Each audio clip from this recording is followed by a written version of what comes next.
This may be the most important speech I've ever made. I want to provide an update on our ongoing efforts to expose the tremendous voter fraud and irregularities which took place during the ridiculously long November 3rd elections. We used to have what was called Election Day. Now we have election days, weeks and months, and lots of bad things happen during this ridiculous period of time, especially when you have to prove almost nothing to exercise our greatest privilege, the right to vote. As president, I have no higher duty than to defend the laws of the Constitution of the United States.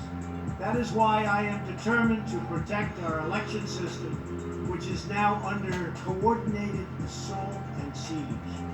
For months leading up to the presidential election, we were warned that we should not declare a premature victory.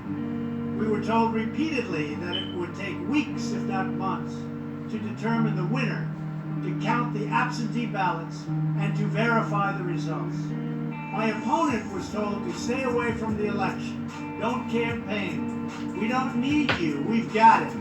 This election is done. In fact, they were acting like they already knew what the outcome was going to be. They had it covered, and perhaps they did, very sadly for our country. It was all very, very strange. Within days after the election, we witnessed an orchestrated effort to anoint a winner, even while many key states were still being counted. The constitutional process must be allowed to continue. We are going to defend the honesty of the vote by ensuring that every legal ballot is counted and that no illegal ballot is counted. This is not just about honoring the votes of 74 million Americans who voted for me. It's about ensuring that Americans can have faith in this election and in all future elections. Today I will detail some of the shocking irregularities, abuses, and fraud that have been revealed in recent weeks. But before laying out just a small portion of the evidence we have uncovered, and we have so much evidence, I want to explain the corrupt mail-in balloting scheme that Democrats systematically put into place that allowed voting to be altered, especially in swing states, which they had to win. They just didn't know that it was going to be that tough because we were leading in every swing state by so much, far greater than they ever thought possible. While it has long been understood that the Democrat political machine engages in voter fraud from Detroit to Philadelphia to Milwaukee, Atlanta, so many other places.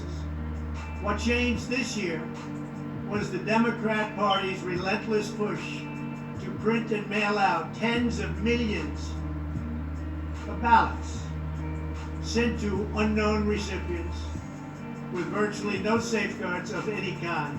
This allowed fraud and abuse to occur on a scale never seen before. Using the pandemic as a pretext, Democrat politicians and judges drastically changed election procedures just months and in some cases weeks before the election on the 3rd of November. Very rarely were legislatures involved, and constitutionally they had to be involved. But very, very rarely, and you'll see that as we continue to file our suits, it's constitutionally absolutely incorrect what took place, even from a legal standpoint. Many states, such as Nevada and California, sent millions of live ballots to every person on their voter rolls, whether those individuals had requested ballots or not, whether they were dead or alive. They got ballots. Other states, such as Minnesota, Michigan, and Wisconsin, instituted universal absentee balloting right in the middle of an election year, sending absentee ballot request forms to all voters on all rolls. It didn't matter who they were. This colossal expansion of mail-in voting opened the floodgates to massive fraud. It's a widely known fact that the voting rolls are packed with people who are not lawfully eligible to vote, including those who are deceased have moved out of their state and even are non-citizens of our country. Beyond this, the records are riddled with errors, wrong addresses, duplicate entries, and many other issues. This is not disputed. It has never been disputed. Dozens of counties in the key swing states have more registered voters on the rolls than they have voting age citizens, including 67 counties in Michigan. All of this is evidence. In Wisconsin, the state's Board of Elections could not confirm the residency of more than 100,000 people, but repeatedly refused to remove those names from its voter rolls before the election. They knew why, nobody else did. I knew why. We're legal voters. It is a travesty that in the year 2020, we do not have any means of verifying the eligibility of those who cast ballots in an election, in such an important election it is, for determining who they are, whether they live in the state, or whether they are even American citizens. We have no idea. We have in all swing states major infractions or outright fraud, which is far more in numbers or votes than we need to overturn the results of a state. In other words, in Wisconsin, as an example, where we were way up on election night, they ultimately had us miraculously losing by 20,000 votes. And I can show you right here that Wisconsin, we're leading by a lot. And then at 3:42 in the morning, there was this. It was a massive dump of votes. It was this. It was a massive dump of votes. Mostly Biden. Almost all Biden. And to this day, everyone's trying to figure out, where did it come from? But I went from leading by a lot to losing by a little. And to this day, everyone's trying to figure out, where did it come from?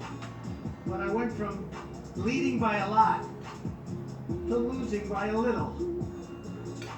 And that's right here. That's at 3:42 in the morning. That's Wisconsin. A terrible thing. 3:42 in the morning. That's Wisconsin. A terrible thing. Terrible, terrible thing. But we will have far more, many times more, than the 20,000 votes needed to overturn the state. If we are right about the fraud, Joe Biden can't be president. We're talking about hundreds of thousands of votes. We're talking about numbers like nobody has ever seen before. Just as an example, in certain states, we'll be down by, let's say, 7,000 votes. But we'll find later on 20,000, 50,000, 100,000, 200,000 discrepancies or fraudulent votes. And that includes votes that went through when they were not allowed to be seen by Republican poll watchers because the poll watchers were locked out of the building. Or people that innocently came to vote on November 3rd, who were all excited about their vote. They were happy. They were proud to be citizens of the United States of America. And they went up and they said, I'd like to vote. And they were told that they can't vote. I'm sorry, they were told. I'm sorry. You've already voted by mail-in ballot. Congratulations. We received a ballot, so you can no longer vote. They didn't know what to do. They had no one to complain to. Most just left and said, that's strange. But many people complained and complained vehemently. And in a lot of cases, they filled out a provisional ballot, which was almost never used, but in virtually every case was a vote for Trump. In other words, they went in to vote, and they were told that they voted. And they didn't vote. And they left, and they felt horror. They lost respect for our system. And this happened tens of thousands of times all over the country. That's how desperate the Democrats were. They would fill out ballots of people not even knowing if these people were going to show up. And when they did show up, they said sorry. Sorry. And on top of everything else, we have a company that's very suspect. Its name is Dominion. With the turn of a dial or the change of a chip, you can press a button for Trump and the vote goes to Biden. What kind of a system is this? We have to go to paper. Maybe it takes longer, but the only secure system is paper. Not these systems that nobody understands, including, in many cases, the people that run them. Although, unfortunately, I think they understand them far too well. In one Michigan county, as an example, that used Dominion systems, they found that nearly 6,000 votes had been wrongly switched from Trump to Biden. And this is just the tip of the iceberg. This is what we caught. How many didn't we catch? Are there hundreds of other examples throughout the country? Are there thousands? We just got lucky, and they called it a glitch. And we found numerous glitches that evening. 96% of the company's political donations went to Democrats, not surprisingly. And frankly, when you look at who's running the company, who's in charge, who owns it, which we don't know, where are the votes counted, which we think are counted in foreign countries, not in the United States, which we think are counted in foreign countries, not in the United States. Dominion is a disaster. Election authorities in Texas have repeatedly blocked the deployment of Dominion systems due to concerns about security vulnerabilities and the potential for errors and outright fraud. Every district that uses Dominion systems must be carefully monitored and carefully investigated, but not only for the future. Right now, we're worried about the present and what went on with an election that we won without question. Under my lead, the Republicans won almost every state house in the United States, which they weren't expected to do. We won up to 16 seats in the House. The numbers are still being tabulated because there are 9 seats that nobody really knows. They don't know. They're still, 2 weeks later, still under consideration because it's a mess. Republicans were supposed to lose many seats, and instead they won those seats in the House. And a very important election that's coming up will determine whether or not we hold the Senate. David Perdue and Kelly Loeffler are 2 tremendous people. Unfortunately, in Georgia, they're using the same horrible Dominion system. And it's already been out that hundreds of thousands, think of it, hundreds of thousands of absentee ballots have been requested. You check it out, who's requesting those ballots? Have been requested. You check it out, who's requesting those ballots? The difference is, it's one state and we will have our eyes on it like nobody's ever watched anything before, because we have to win those 2 Senate seats. The tremendous success we had in the House of Representatives and the tremendous success we've had so far in the Senate, unexpected success all over the country and right here in Washington. It is statistically impossible that the person, me, that led the charge, lost. The greatest pollsters, the real pollsters, not the ones that had us down 17 points in Wisconsin when we actually won, or the ones that had us down 4 or 5 points in Florida and we won by many points, or had us even and down in Texas and we won by a lot. Not those pollsters, but real pollsters. pollsters that are fair and honest. Okay, now, from the beginning.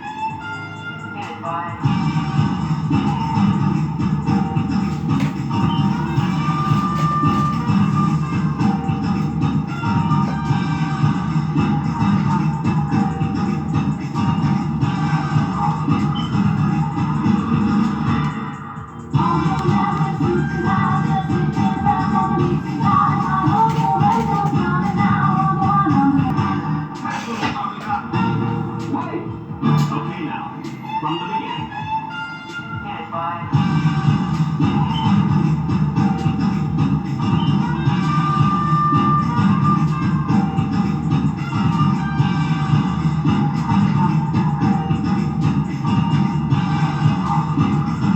This will end up in the Supreme Court. But it's also really troubling. I think this will end up in the Supreme Court. But it's also really troubling. All you have to do is watch the hearing and see for yourself. All you have to do is watch the hearing and see for yourself. The evidence is overwhelming. The fraud that we've collected in recent weeks is overwhelming. The evidence is overwhelming. Election. Everyone is saying, wow, the evidence is overwhelming when they get to see it. But really, it's too late to change the course of an election. It's too late to change the outcome. In fact, there is still plenty of time to certify the correct winner of the election. And that's what we're fighting to do. But no matter when it happens, when they see fraud, when they see false votes, and when those votes number far more than is necessary, you can't let another person steal that election from you. All over the country, people are together in holding up signs, "Stop the Steal." To understand how we will challenge this fraud, it is important to know the problems with mail-in balloting. Pennsylvania, Michigan, Nevada, Georgia, Arizona, and most other states allowed anyone to get an absentee ballot and cast their vote without showing any ID. Cast their vote without showing any ID. The voting took place entirely on the honor system. No identification of any kind was required. And that no state in the country verifies United States citizenship as a condition for voting in federal elections. What? This is a national disgrace. No other advanced country conducts elections this way. Many European countries have instituted major restrictions on mail-in voting specifically because they recognize the nearly unlimited potential for fraud. Out of 42 European nations, all but 2 prohibit absentee ballots entirely for people who reside inside the country, or else they require those who need absentee ballots to show a very, very powerful ID.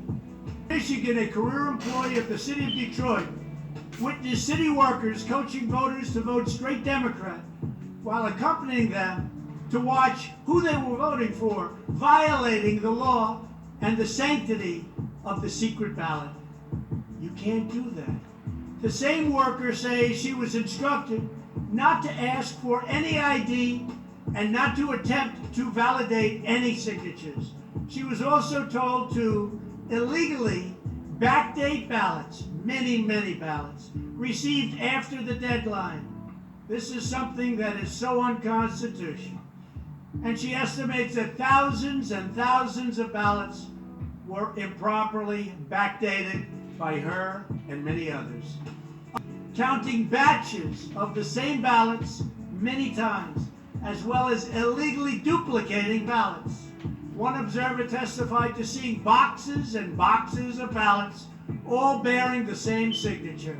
Another observer in Detroit gave sworn testimony that he saw countless invalid ballots that did not belong to properly registered voters, and then witnessed election workers in Wayne County entering fake birth dates into the system in order to illegally count them. Ballots, all bearing the same signature. Another observer in Detroit gave sworn testimony that he saw countless invalid ballots that did not belong to properly registered voters, and then witnessed election workers in Wayne County entering fake birthdays into the system in order to illegally count them. Witnesses have signed sworn affidavits. In other words, you go to jail if you lie, testifying that after election officials announced the last absentee votes had been received, a batch of tens of thousands of ballots arrived, many without envelopes, all voting for Democrats. In Wisconsin, a record number of voters were categorized as indefinitely confined, a status reserved for severely disabled individuals, also for the elderly, that allow them to vote without showing ID.